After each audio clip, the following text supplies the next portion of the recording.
अस्सलामुअलैकुम नाजरीन।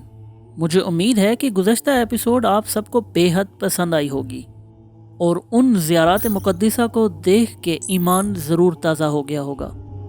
और अगर अभी तक आपने गुज़श्ता एपिसोड्स नहीं देखी तो मेरी गुजारिश है कि आगे बढ़ने से पहले उन्हें ज़रूर देखें और अपने आप को भी उन खुशकिस्मत लोगों में शामिल कर लें जिन्होंने इन मुक़द्दस नवादिरात का दीदार किया।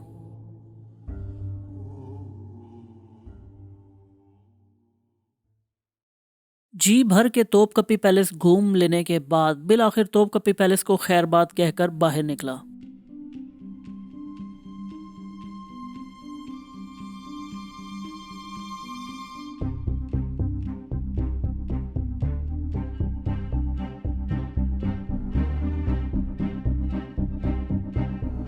इस उम्मीद के साथ कि एक मर्तबा फिर मिलेंगे।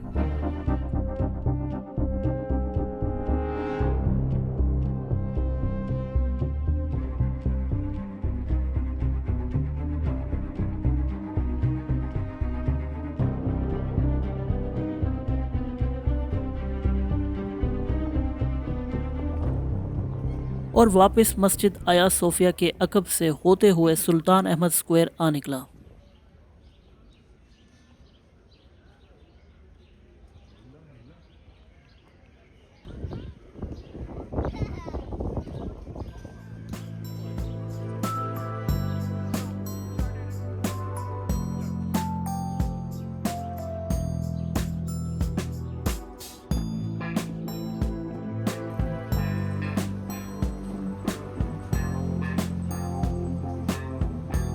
रास्ते में समंदर से उड़ते हुए बगले घूम रहे थे।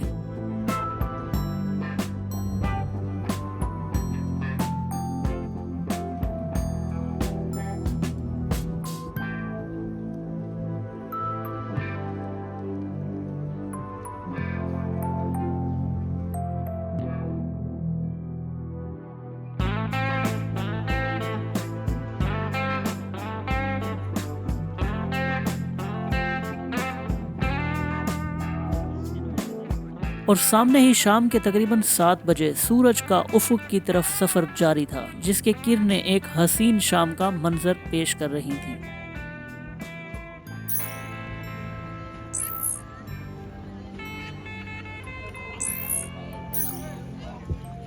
रास्ते में लोगों का हुजूम उसी तरह मौजूद था।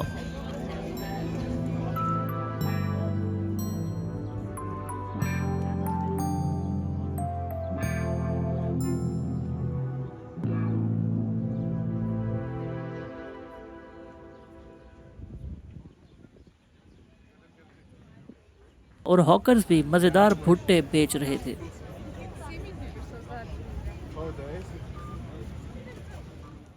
नमाज असर का टाइम हो चुका था, लिहाजा नाचीज़ नमाज असर की अदायगी के लिए मस्जिद ब्लू मॉस्क यानी सुल्तान अहमद मस्जिद की जानिब चल पड़ा, जो इस्तांबुल की दूसरी इंतहाई मशहूर और मकबूल मस्जिद है।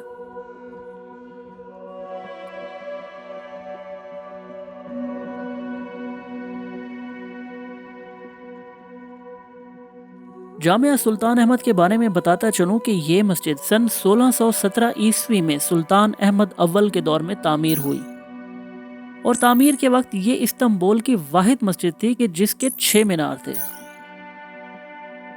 इस मस्जिद का आया सोफिया, जो कि उस वक्त की शाही मस्जिद थी, के बिल्कुल सामने तामीर एक मुअम्मा था जो कोई न जान सका।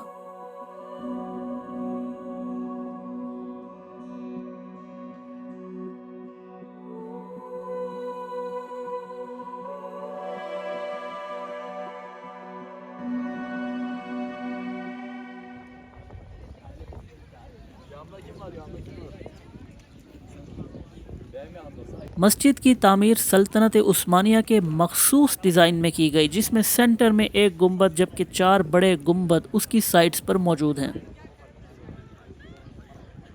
मस्जिद के सबसे बड़े गुंबद की ऊंचाई तकरीबन 140 फुट है।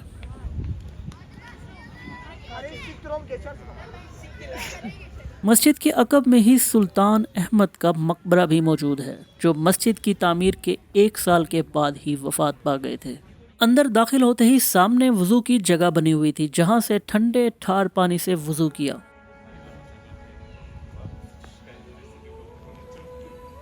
मस्जिद में दाखिल हुआ तो सामने एक वसीओ अरीज सहन था और सहन से मस्जिद के बुलंद व बाला मीनार और गुंबद देखे जा सकते थे। इस वक्त हम ब्लू मॉस्क में एंटर हो चुके हैं। ये उसका मेन कोर्टयार्ड आपको नजर आ रहा है और अभी मैं सामने जाके आपको इसका बिल्कुल फ्रंट जो है वो दिखाता हूँ।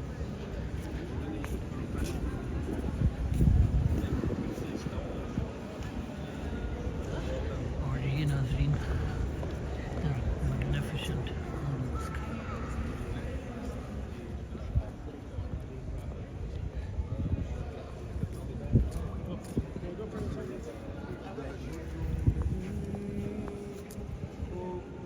मस्जिद के गुंबद को इस तरह डिज़ाइन किया गया है कि यूं लगता है जैसे आसमान को छू रहे हों। मस्जिद पे लगी टाइल्स के नीलगू रंगों की वजह से ही उसे ब्लू मॉस्क के नाम से भी जाना जाता है।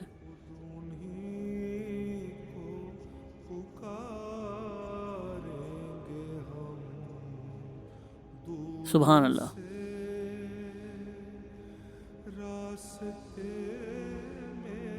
मस्जिद में गुज़श्ता चंद बरसों से जारी मुरम्मती कामों की वजह से उसे नॉन मुस्लिम विजिटर्स के लिए बंद रखा गया था और सिर्फ नमाज के औकात में ही खोला जाता। चूँकि इस वक्त नमाज असर का टाइम था, लिहाजा मैं भी अंदर दाखिल हुआ और नमाज असर अदा की।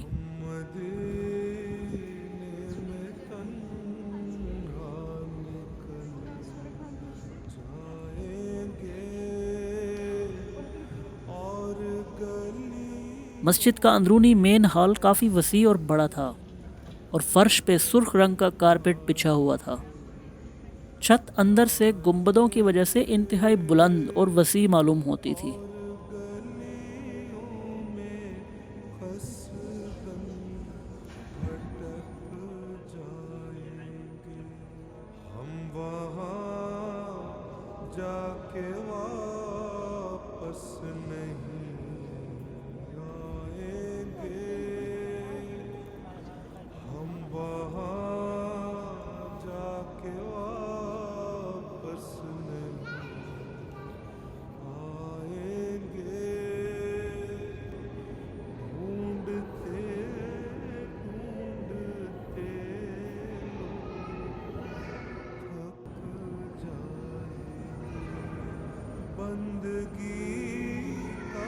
मस्जिद में खत्ताती और नक्श निगारी का इंतहाई आला काम किया गया था, जो मस्जिद की खूबसूरती में और इजाफा कर रहा था।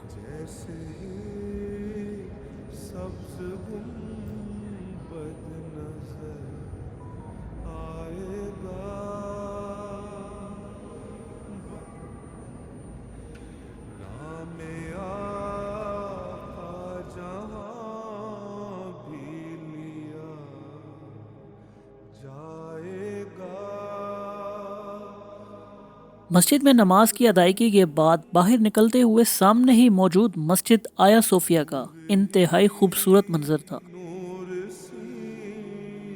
जो इस जगह की फौकियत में कई गुना इजाफा कर रहा था।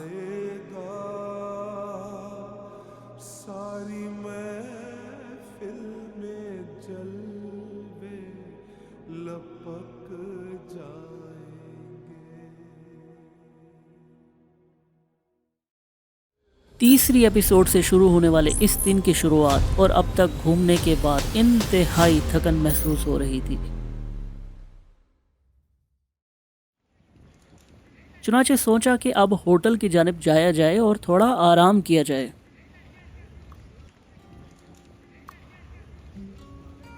और साथ ही शाम का प्रोग्राम भी तय किया जाए।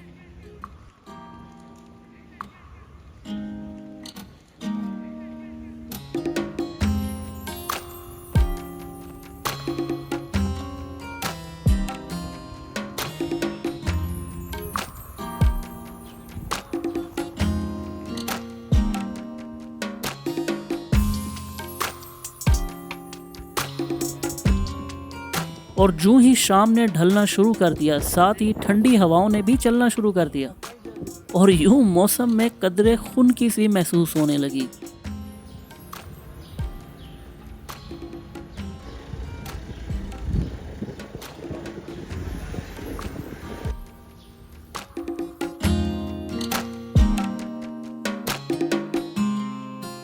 और रास्ते में गुजरते लोगों को जैकेट्स पहने देख मुझे भी ठंडक का एहसास होने लगा। घड़ी पे टाइम देखा तो 8 बज रहे थे और सूरज अभी तक गुरूब नहीं हुआ था।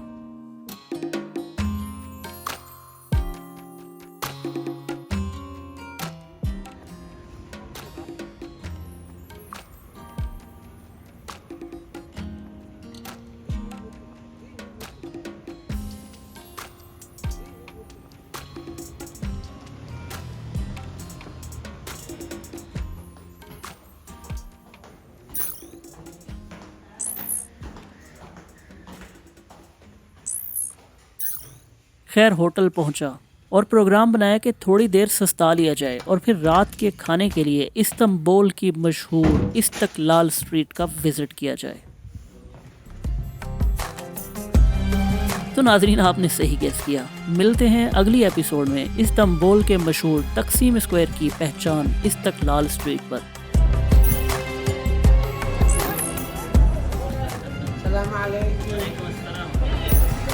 मगर जाने से पहले आपने एक काम करना है, इस वीडियो को लाइक कीजिए और चैनल को सब्सक्राइब कीजिए ताकि आने वाली वीडियोस आपसे मिस ना हो। शुक्रिया।